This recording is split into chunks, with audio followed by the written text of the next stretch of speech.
Project సంబంధించి PC Ghosh commission ని ప్రభుత్వం ఏర్పాటు చేసింది, ఒక నివేదిక ఇచ్చింది.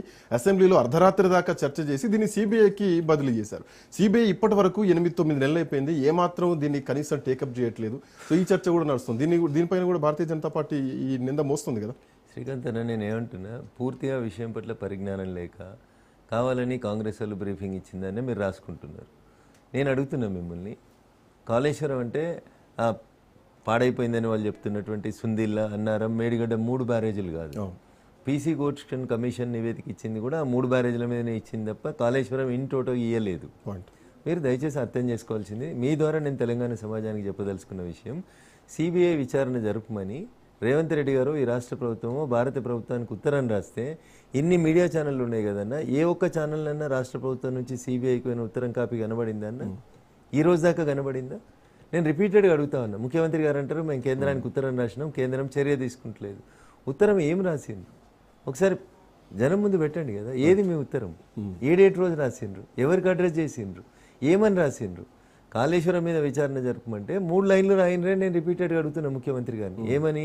కాళేశ్వరం ప్రాజెక్టు డిపిఆర్ తయారైన దగ్గర నుంచి మొదలుకుంటే 7 డిసెంబర్ 2023 మీరు ముఖ్యమంత్రి అయ్యేంత రోజు వరదాకా చంద్రశేఖరరావు గారి నాయకత్వంలో ఉన్న మొదటి ప్రభుత్వం టీఆర్ఎస్, రెండో ప్రభుత్వం బీఆర్ఎస్, ఆ ప్రాజెక్టు మీద పెట్టిన ప్రతి రూపాయి, ఆ ప్రాజెక్టు మీద జరిపిన ప్రతి ఖర్చుని సిబిఐ విచారణ చేయమని అడుగురి. 3 లైన్లు రాసిండ్రు. నేను తీసుకొని ఉత్తరం పోయి మీ తరఫున వకాలతా చేస్తా అని చెప్పిన. ఈ రోజు దాకా రాష్ట్ర ప్రభుత్వం అడుగుతలేదు. శ్రీకాంత్ గారు, తెలంగాణ సమాజం ఇలా ఆలోచించాల్సింది ఏంటంటే, ఇదే రేవంత్ రెడ్డి చెప్తే ఎవరు నమ్మరని రాహుల్ గాంధీని తీసుకుపోయి మేడిగడ్డ బ్యారేజ్ మీద నిల్సోని, రాహుల్ గాంధీ దిక్కు రేవంత్ రెడ్డి దిక్కు నిల్సోని చెప్పిండ్రు దీని మీద విచారణ జరిపిస్తాం, 1,00,000 కోట్ల అవినీతి జరిగింది, కేసీఆర్ కుటుంబం దగ్గర నుంచి 1,00,000 కోట్లు కక్కిస్తాం. నేను చెప్తలేను ఇవి, రాహుల్ గాంధీ గారు మేడిగడ్డ బ్యారేజ్ మీద నిలబడి మాట్లాడిన మాటలు. ఈళ్ళకి 2.5 సంవత్సరాల కాల పరిమితి పూర్తి అయింది. శ్రీకాంత్ గారు, కనీసం 50,000 కోట్లు కక్కియాలి కదా. ఓ 10,000 కోట్లైనా కక్కిచ్చిరా? 10 రూపాయలైనా కక్కిచ్చిరా? కేసీఆర్ కుటుంబం దగ్గర నుంచి వీళ్ళు కక్కిస్తలేరు. దీని వెనకాల ఉన్నటువంటి ఇదేందనేది మీరు ఒకసారి ఆలోచించాలి. నేను ప్రతిసారి చెప్తుంటా, కాంగ్రెస్, టీఆర్ఎస్ ఈ 2 undivided parts of one kind. ఒక నాణ్యానికి ఒకటి బొమ్మ అయితే ఇంకొకటి బొరుసన్న అని చెప్తుంటా. ఎందుకో చెప్తా నేను, కమ్యూనిస్ట్ ఉద్యమాలు నడిపించినప్పుడు మావో చెప్తాడు, మానవ సంబంధాలన్నీ ఆర్థిక సంబంధాలే అని చెప్తాడు. కాళేశ్వరం కట్టిన కంపెనీ ఏందో నాకంటే ఎక్కువ మీకు తెలుసు. కాళేశ్వరంలో ఇప్పుడు పాడైపోయిన 3 బ్యారేజీలు ఆ కంపెనీ కట్టలేదు. ఓకేనా అన్న? అందుకని రేవంత్ రెడ్డి గారు ఆ 3 కంపెనీల మీద సిబిఐ విచారణ చేయమని అడుగుతున్నాడు. కానీ టోటల్గా 98,000 కోట్ల చెల్లింపులు జరిపి చేసి మొత్తం ఈ ప్రాజెక్టు కర్త, కర్మ, క్రియ, హెలికాప్టర్ దగ్గర నుంచి మొదలుకుంటే కార్ల దాకా ఇచ్చిన ఆ కంపెనీ మీద మాత్రం సిబిఐ విచారణ జరపమని రేవంత్ రెడ్డి గారు అడుగుతలేరు. ఎందుకు అడుగుతలేరు? చంద్రశేఖరరావు గారి మానసపుత్రిక కాళేశ్వరం 1,00,000 కోట్లు అయితే, రేవంత్ రెడ్డి గారి మానసపుత్రిక మూసీ రివర్ ఫ్రంట్ బోర్డు 95,000 కోట్ల ప్రాజెక్ట్ ఇది. సో ఆ 1,00,000 కోట్ల ప్రాజెక్టు కట్టినటువంటి కంపెనీయే ఈ 95,000 కోట్ల మూసీ రివర్ ఫ్రంట్ ప్రాజెక్టుకి టెండర్లు వేసింది వాళ్ళే. ఇవాళ పిలిచినటువంటి మొదటి దశలో రాబోతున్నటువంటి 10,000 కోట్ల అగ్రిమెంటు అదే కంపెనీకి ఇస్తున్నారు. మీరు కాళేశ్వరం ఇన్ టోటల్గా సిబిఐ విచారణ చేయమంటే శ్రీకాంత్, కేసీఆర్ పాత్ర దగ్గర నుంచి మొదలుకుంటే కంపెనీ పాత్ర దాకా బయటకు వస్తాయి. మిమ్మల్ని పిసిసి ప్రెసిడెంట్ గా నడిపించిన కంపెనీయే, కాళేశ్వరం కట్టిన కంపెనీయే, రేపు మీరు కలలు కంటున్నటువంటి మూసీ రివర్ ఫ్రంట్ కట్టేటువంటి కంపెనీ కూడా ఒకటే కంపెనీ. కాబట్టే ముఖ్యమంత్రి గారు కాళేశ్వరం ప్రాజెక్టు మీద సిబిఐ విచారణ జరుపుమని అడుగుతలేరు అంటున్నా.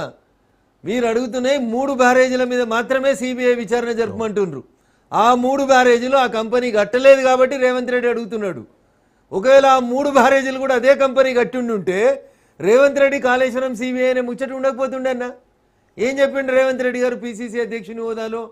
మేము అధికారంలోకి రాగానే 3 నెలల్లో చెర్లపల్లిలో ఇందిరమ్మ ఇల్లు లాంటి ఇల్లు కట్టించాల కేసీఆర్ కుటుంబాన్ని పెడతా అన్నాడు.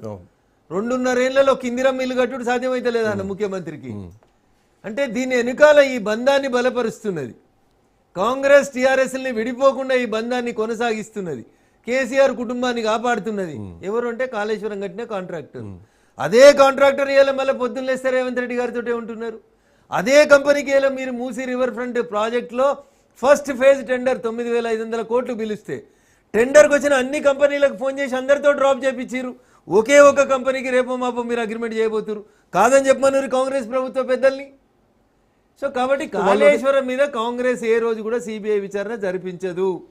ఎందుకంటే కాళేశ్వరం కట్టిన కంపెనీ రేపు మూసీ రివర్ ఫ్రంట్ బోర్డు ప్రాజెక్ట్ని కట్టబోతుంది. ఈయన ఒక్కడే. ఆ రోజు అటుపక్క కనబడింది, ఈ రోజు ఇటుపక్క కనబడుతుంది. కాబట్టి ఆయన మీద సిబిఐ విచారణ వాళ్ళు జరపరు, వీళ్ళు జరపరు. కాబట్టే సిబిఐ విచారణ జరుగుతలేదు.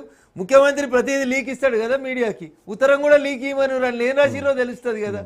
మీరు వేసిన పీసీ ఘోష్ కమిషన్ కూడా కాళేశ్వరం పునాదుల దగ్గర నుంచి కాళేశ్వరం ప్రతి పైసా పేమెంట్ దాకా మీరు అడుగుండ్రి.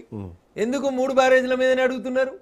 So that it self shows మమ్మల్ని బదనాం చేసేందుకు కాంగ్రెస్ టీఆర్ఎస్ నేను కొట్టినట్టు చేస్తాను, నువ్వు ఏడ్చినట్టు చేయని ఆడుతున్నటువంటి నాటకం తప్ప కేటీఆర్ ఏం మాట్లాడతాడన్న? అదో పిచ్చకుంట్ల కేసు అంటాడు, అదో లొటపీస్ కేసు అంటాడు, ఎట్లా పడితే అట్లా మాట్లాడుతున్నాడు. చేతనైతే నేను వస్తున్నా అరెస్ట్ చేసుకో అని చెప్తాడు. ఏం రాజీ లేకపోతే అన్నా ఎందుకు వాళ్ళ మీద కేసులు అయితే లేవన్నా? నా కేసు కావాలని జైలు కావాలనేది కాదు ఉద్దేశం. అక్కడ జరుగుతున్నది ప్రజలకు అర్థం కావాలి. సరే కాళేశ్వరం పక్కకు పెట్టన్నా, కేటీఆర్ గారు డైరెక్ట్ ఇన్వాల్వ్ అయిన పంచాయతీ ఉంది కదా, ఫార్ములా కార్ రేస్ కేసు. దాంట్లో అరవింద్ కుమార్ అనేటువంటి ఐఏఎస్ ఆఫీసర్ తన అప్రూవర్గా మారుతా అని కేటీఆర్ గారు చెప్తేనే తను 50 కోట్ల రూపాయలని ట్రాన్స్ఫర్ చేసినా అని ఇంత క్లియర్గా స్టేట్మెంట్ ఇచ్చింది కదా. నా కేసులో అరెస్ట్ చేస్తే ఎందుకు చేతనైతలేదు నీకు? అది లొట్టపీసి కేసు కానీ ఇంకా ఆయన కేటీఆర్ భాషలో ఇంకో కేసు అన్నా కానీ, అరే నిన్ను ఆ కేసులో డ్రోన్ కేసులో పట్టుకుపోయి ఎయిర్పోర్ట్కి వెళ్ళి తీసుకుపోయి రిమాండ్ చేసిరు కదా, నీకెందుకు ధైర్యం సరిపోతలేదు రేవంత్ రెడ్డి? తెలంగాణ పౌరుషం ఏడదొచ్చింది. పిసిసి అధ్యక్షునిగా ఎన్ని మాటలు మాట్లాడుతీవి, బిడ్డ పెళ్లికి పెరోల్ మీద బయటకు వస్తే ఎన్ని మాట్లాడుతీవి, బెయిల్ మీద బయటకు వస్తే ఎన్ని మాట్లాడుతీవి? ఎటుపోయింది నీ తెలంగాణ పౌరుషం? ఏది పాలమూరు బిడ్డ ఆక్రోశం ఎటుపోయింది? ఎందుకు కనబడతలేదు? ఎందుకంటే ఈ బంధాలన్నీ ఆర్థిక బంధాలు. ఈ ఆర్థిక బంధాలను ఆర్థిక బంధాలు అని చెప్పేసి మీరు అంటున్నారు.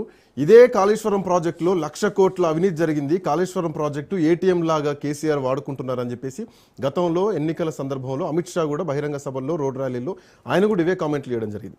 బట్ ఇక్కడ పాయింట్ ఏంటంటే సిబిఐ విచారణకు సంబంధించినటువంటి నోటీస్ ఏమైనా ఉందా లేకుందా అని చెప్పేసి మీరు అడుగుతున్నారు. సిబిఐ విచారణ చేస్తే కిషన్ రెడ్డి సపోర్ట్ చేయట్లేదు, బీజేపీ సపోర్ట్ చేయట్లేదు అని చెప్పేసి బహిరంగ సభల్లోనే ముఖ్యమంత్రి మాట్లాడుతున్నారు. మరి దాన్ని ఎందుకు మీరు డిఫెండ్ చేయలేకపోతున్నారు? మీరు ఎందుకు ప్రజల్లోకి అదే ఇప్పుడు మీరు అవకాశం ఇస్తే ఒక మాట మీ ద్వారా ప్రజలకు చెప్పదలుచుకున్నాను. ఈ దేశంలో సిబిఐ కేసులు 3 సందర్భాల్లో జరుగుతాయి శ్రీకాంత్ గారు.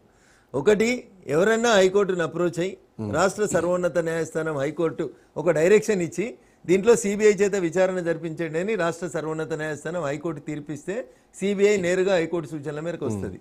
రెండోది, సుప్రీంకోర్టు ఏదైనా సుమోటో కేసు తీసుకొని సుప్రీంకోర్టు డైరెక్షన్ ఇచ్చి దీంట్లో సిబిఐ విచారణ జరిపించండి అని సుప్రీంకోర్టు చెప్తే రెండో సందర్భంలో వస్తుంది.